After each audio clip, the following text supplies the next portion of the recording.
अस्सलाम वालेकुम dear CSS aspirant. CSS MPT screen test की जल्दी में तैयारी करते जाओ, बाकी कुछ नहीं। चलो शुरू करते हैं लेक्चर को। ज्यादा बात कर करके थक गए हम, अभी सिर्फ पढ़ाई और तवज्जो से पढ़ाई करनी है। देखो, सबसे पहले कल हमने मोहम्मद बिन कासिम का लेक्चर दिया, वो लेक्चर जिसने नहीं देखा ये देखे। और उसके बाद दूसरे नंबर पर हमने ये बुक पब्लिश की है जिसपे ये सारी हिस्ट्री पाकिस्तान की मौजूद है। देखेंगे, बाद में इस किताब के बारे में बात करेंगे। अभी लेक्चर को शुरू करते हैं। तो पहले मोहम्मद बिन कासिम से शुरू होती है एमपीटी स्क्रीन टेस्ट में जो एमसीक्यूज आते हैं। मोहम्मद बिन कासिम से शुरू होती है, फिर आता है महमूद गजनवी, फिर आता है मोहम्मद गौरी, फिर नीचे दिल्ली सल्तनत शुरू होती है, फिर मुगल एम्पायर शुरू होते हैं। तो ये आज दूसरा लेक्चर है महमूद गजनवी का। ठीक है, लेक्चर 2 गजनवीड इंडो पाक। ठीक है, तो सबसे पहले इसका थोड़ा बैकग्राउंड आपको बताऊंगा, बाद में एमसीक्यू सॉल्व करेंगे। देखो, after the Umayyad the Abbasids to control in 2 minute रुकिए, इसको ऑन करते हैं। देखो, बैकग्राउंड में हम देखेंगे कि महमूद गजनवी से पहले क्या था।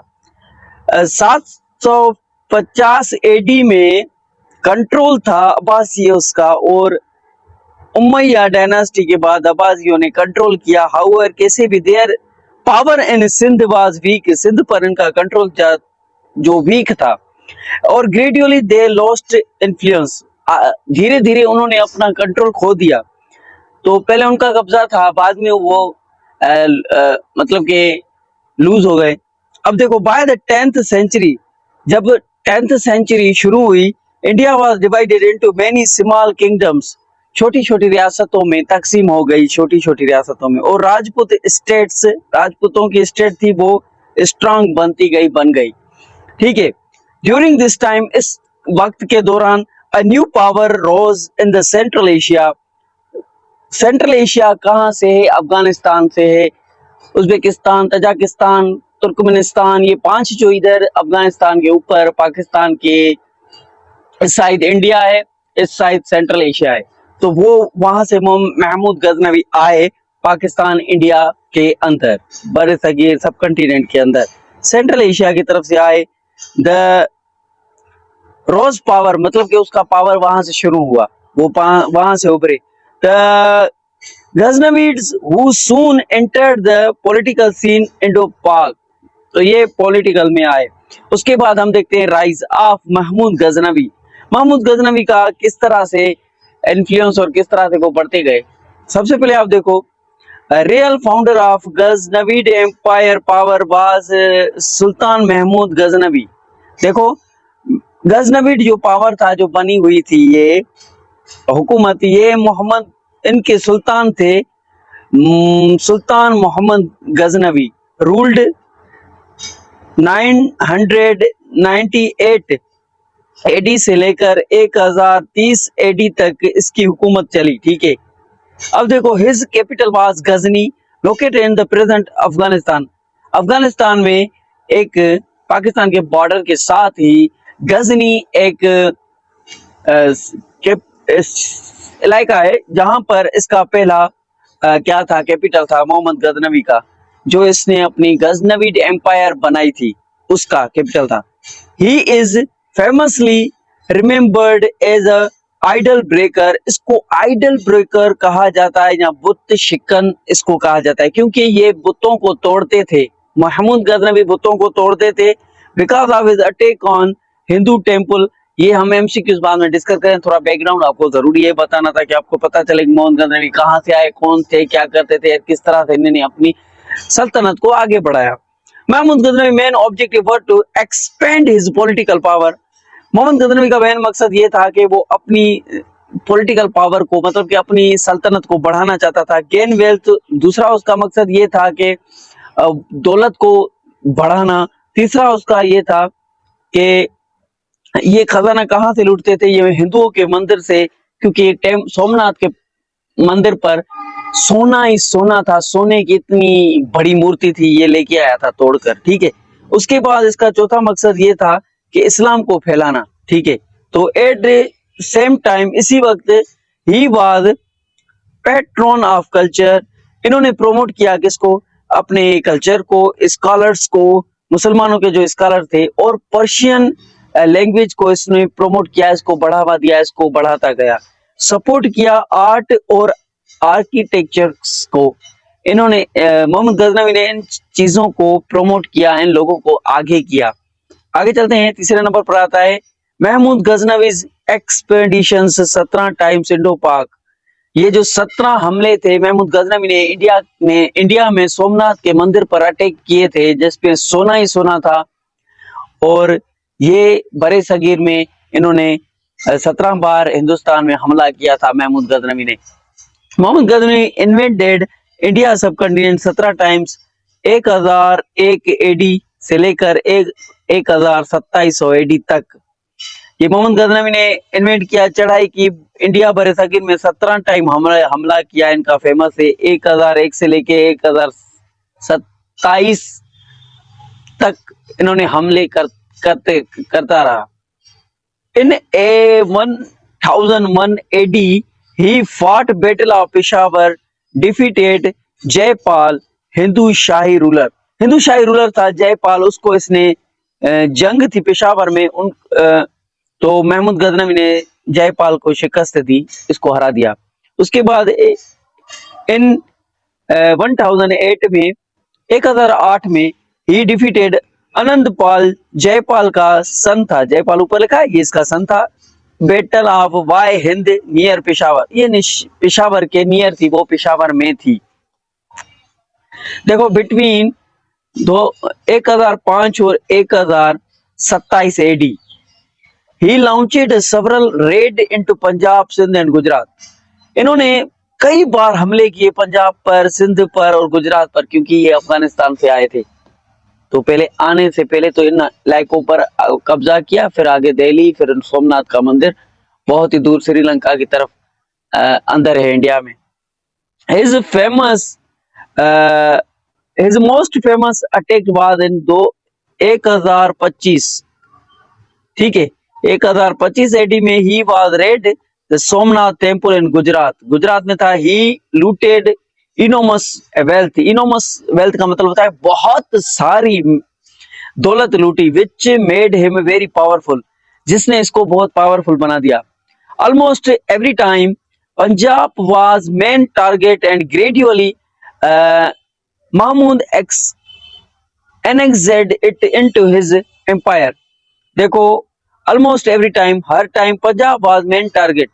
महमूद गजनवी ने बार बार अटैक किया था पंजाब पर, और ग्रेजुअली एनेक्स का मतलब होता है कब्जा करना, इनटू एम्पायर। तो पंजाब के बाद में उसने अपनी एम्पायर पर पूरा कंट्रोल कर लिया। और इसकी एडमिनिस्ट्रेशन, मतलब कि इसकी हुकूमत किस तरह से चल रही थी, ये देखो। Administration Indo Pak, Mahmud Ghaznavi established Lahore as his main base in India. इसका लाहौर पर टिकना, लाहौर पर कब्जा करना मेन इसकी बुनियाद बनी।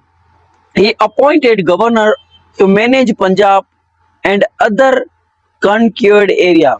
इन्होंने अपने गवर्नर रखे थे जो कि इन एरिया को कब्जा करके उनके हवाले करते आगे बढ़ते गए, ठीक है। द गजनवीड प्लेड अ की रोल, की का मतलब है main role, introduce the Persian culture, language, architectures Indo पाक।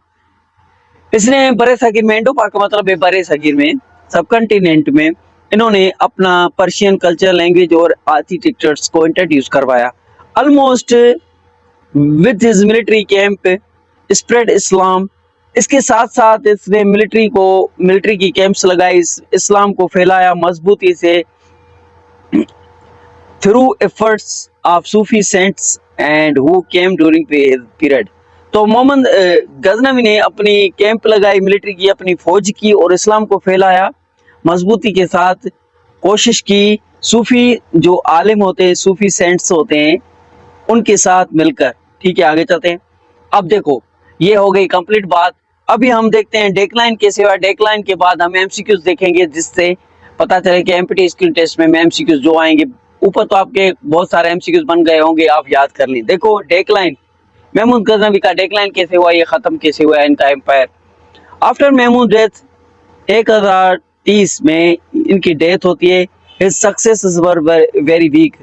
इसके जो पिछले थे, इसके बाद जो लोग थे, इसके अपनी औलाद थी, जहां इसके पीछे जो गुलाम थे, जहां इनके लोग थे, उनके वो बहुत कमजोर थे, जिसकी वजह से मेंटेन ना कर सके सेम लेवल ऑफ पावर जो कि महमूद गजनवी की पावर थी, तो इसके लिए ये फेल हुए। उसके बाद आता है Mahmud Ghaznavi slowly decline and finally in 1186 AD they were defeated Ghorid. अब ये जो महमूद गजनवी की एम्पायर थी, ये स्लोली डिक्लाइन हुई, इनका मतलब डिक्लाइन के ये पीछे चलती गई, मतलब कि इसकी तबाही का दौर शुरू हुआ। तो ये 1180 में इनको गोरियों ने डिफीट किया। गोरी कौन था? महमूद गजनवी, महमूद गोरी। नेक्स्ट हमारा टॉपिक है महमूद गोरी। उसके बाद दिल्ली सल्तनत का आगाज करेंगे, किस तरह से दिल्ली सल्तनत का आगाज हुआ और किस तरह से चली और उसमें क्या क्या था। ठीक है, तो गोरी से आ गए। However, by this time, Islam already taken strong roots in Punjab, which later helped establishment to Delhi Sultanate. Punjab जो कि इंडिया और पाकिस्तान के बीच में जो पंजाब है, पंजाब इंडिया की तरफ भी है, पंजाब पाकिस्तान की तरफ है। इस इलाके पर महमूद गजनवी ने कंट्रोल कर लिया था और इस्लाम को फैला दिया था। अब यहाँ से आगे दिल्ली सल्तनत तक गोरियों ने सल्तनत कायम की और किस तरह से की, ये हम नेक्स्ट लेक्चर में देखेंगे। अभी देखते हैं एमसीक्यूज। ठीक है, महमूद गजनवी के एमसीक्यूज प्रैक्टिस करते हैं। मोहम्मद गजनवी रूल्ड फ्रॉम 998 से लेकर 1030 तक महमूद गजनवी ने रूल किया। ठीक है, उसके बाद दूसरे नंबर पर एमसीक्यू था महमूद गजनवी ने गजनवी एम्पायर का जो कैपिटल था वो क्या था? वो कैपिटल था गजनी। उसके बाद आता है how many expeditions did Mahmud make into Indo Pak. सब कंटिनेंट में, हिंदुस्तान में मोहम्मद गजनवी ने कितने हमले किए? कितने हमले एक्सपेडिशंस कहते हैं। ठीक है, 17 हमले किए। ठीक है, उसके बाद एमपीटी में इस तरह से आपको वर्ड्स घुमा फिरा के और डिफिकल्ट करके देखते हैं। अगर आपको पता होगा, मीनिंग आएगी, आपको याद होगा एमसीक्यूज, तो आप भले इंग्लिश कोई भी लिखी हुई हो आप समझ जाएंगे। उसके बाद आता है इन 1001 एडी में महमूद गजनवी ने किसको डिफीट किया? जयपाल को किया था। ठीक है, उसके बाद battle of Waihind 1008 AD में थी, जो लड़ी गई थी अगेंस्ट अनंतपाल जो कि जयपाल का बेटा था। ये हमने पहले बात की। The famous Somnath red was in, अब देखो 1025 में 1025 एडी में फेमस सोमनाथ रेड की थी। 1025 में 17 हमले शुरू हुए थे, ये याद रखना। 7वें नंबर पर एमसीक्यूज आता है Mahmud was given title. Mahmud Ghaznavi को टाइटल क्या मिला था? बुत शिकन आइडल ब्रेकर, क्योंकि ये बुतों को तोड़ते थे। ठीक है, उसके बाद आता है 8 नंबर पर which language was promoted by Mahmud Ghaznavi. वो था पर्शियन। पर्शियन मैंने ऊपर आपको बताया। Mahmud Ghaznavi rule subcontinent पे एंड कब तक हुआ? 1186 एडी तक महमूद गजनवी का रूल चला बरे सगीर में। हु रिप्लेस्ड द गजनवी सब कंटिनेंट। अब इंडिया में उस दौर का जो बरे सगीर था, इंडो पाक था, तो महमूद गजनवी जो एम्पायर थी उसको रिप्लेस किसने किया? उसने गोरियों ने किया, गोरी डायनास्टी। ये हम पढ़ेंगे। तो आज के ये 10 एमसीक्यूज थे। कल के लेक्चर में हम देखेंगे 10 एमसीक्यूज नहीं थे, वैसे तो मैंने बहुत सारी ऊपर एमसीक्यूज आपके साथ डिस्कस कर लिए। तो कल का लेक्चर होगा मोहम्मद गोरी, जो कि आए, उसके बाद उसका एक गुलाम था कुतुबुद्दीन ऐबक, जिसने दिल्ली सल्तनत की स्थापना की। तो मिलते हैं अगले वीडियो में, तब तक के लिए अल्लाह हाफिज। Keep watching, stay connected. अल्लाह हाफिज।